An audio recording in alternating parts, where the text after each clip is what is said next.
जरा सोचिए, एक ठंडी रात है।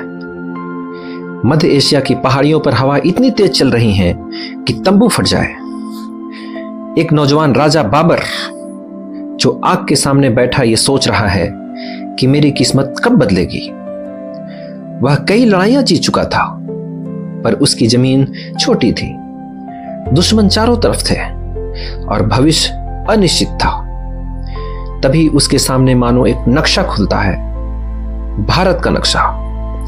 एक ऐसी धरती जहां सोना बहता है, जहां खेत लहलहाते हैं, जहां राजा कमजोर हैं और जहां बाबर की किस्मत बदल सकती है। आज की कहानी इसी बारे में है कि मुगल भारत क्यों आए और क्यों ये भारत की धरती को हमेशा के लिए अपना मंजिल बना लिए। मुगल एक ऐसा नाम जिसने पूरी दुनिया को प्रभावित किया, लेकिन क्या आप जानते हैं मुगल असल में एक घुमंतू योद्धा नस्ल से आते थे। उनकी रगों में तैमूर और चंगेज खान दोनों के खून था। मध्य एशिया में उनका जीवन मुश्किल था। वहां न अच्छा मौसम था, न जमीनें उपजाऊ थीं और न पड़ोसी शांत थे। हर तरफ लड़ाइयां ही लड़ाइयां थीं, हर तरफ संघर्ष ही संघर्ष थे और लोग भूख से तड़पा करते थे। यही वजह थी कि वे हमेशा एक नई जमीन तलाश किया करते थे, एक ऐसी जमीन जहां पैसा हो, अस्थिरता हो और जहां भविष्य हो। तभी उनकी नजर भारत पर पड़ा। दोस्तों, आज हम कहते हैं कि भारत उभर रहा है, लेकिन 500 साल पहले भारत दुनिया के टॉप देशों में था। यह कोई मजाक नहीं है। भारत की धन संपत्ति इतनी ज्यादा थी कि यूरोप के व्यापारी हजारों किलोमीटर का सफर करके भारत आते थे और यहाँ सोना, हीरे, मसाले, कपड़े, रेशम और अगिनत व्यापार सब कुछ किया करते थे। इब्राहिम लोदी और दिल्ली सल्तनत आपस में लड़ रहे थे।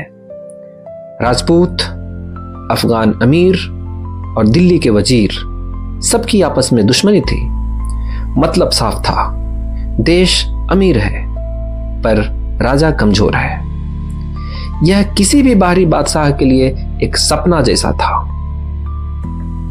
जो भारत पर राज करता, उसके नाम का सिक्का पूरे एशिया में चलता। बाबर इस खेल को अच्छी तरह से समझ चुका था। हाँ, ये सच है, कई हिंदुस्तानी ही बाबर को चिट्ठियां लिखा करते थे। आइए हमारी मदद कीजिए। जरा सोचिए, एक देश के अंदर के ही लोग बाहर के राजा को बुला रहे थे। इतनी बड़ी राजनीतिक कमजोरी थी। आखिरकार बाबर अपने सेना के साथ भारत पहुंच गया। 21 अप्रैल 1526, धुंध से भरी हुई सुबह, पानीपत का मैदान। एक तरफ इब्राहिम लोदी की विशाल सेना और दूसरी तरफ बाबर की छोटी लेकिन अनुशासित सेना। और उसके पास ऐसा हथियार था जो भारत ने पहले कभी नहीं देखा था। तोपों की आवाज गूंजी, घोड़े दौड़े, माहौल धूल से भर गया और कुछ ही घंटों में इब्राहिम लोदी हार गया। भारत का दरवाजा अब मुगलों के लिए पूरी तरह खुल गया था। बाबर की मृत्यु के बाद अकबर गद्दी पर बैठा। अकबर एक बुद्धिमान, न्यायप्रिय और दूरदर्शी शासक था।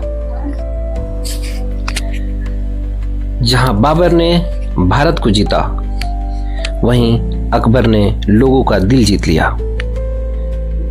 उसने सोचा कि अगर भारत में टिकना है तो मुझे यहाँ के लोगों से प्यार करना होगा, और उसने ऐसा ही किया। उसने राजपूतों से दोस्ती की, हिंदू मुस्लिम एकता पर काम किया, तीज त्योहारों में हिस्सा लिया, कला, संस्कृति और चित्रकला को बढ़ावा दिया और सभी धर्मों का सम्मान किया। उसने सिर्फ भारत को नहीं जीता, भारत के लोगों का दिल जीता और भारत को अपना घर माना। यही वजह है कि अकबर को आज भी लोग पसंद करते हैं, क्योंकि उसने लोगों को बांटा नहीं बल्कि लोगों को जोड़ा। अब सवाल ये आता है कि आखिरकार मुगल इतने लंबे समय तक भारत में कैसे टिके रहे? जवाब है, भारत एक अमीर और उपजाऊ देश था। बड़ी और प्रतिभाशाली आबादी थी, वाणिज्य और व्यापार की ताकत थी, कला और संस्कृति की विशालता थी। और मजे की बात तो यह है कि भारत ने मुगलों को अपना लिया। यह रिश्ता दो तरफा रिश्ता था। भारत की मिट्टी ने उन्हें ताजमहल बनवाया, भारत की कला ने उन्हें मिनिएचर पेंटिंग दी, भारत की संस्कृति ने उन्हें ऐसा साम्राज्य दिया जिसे दुनिया आज भी याद करती है।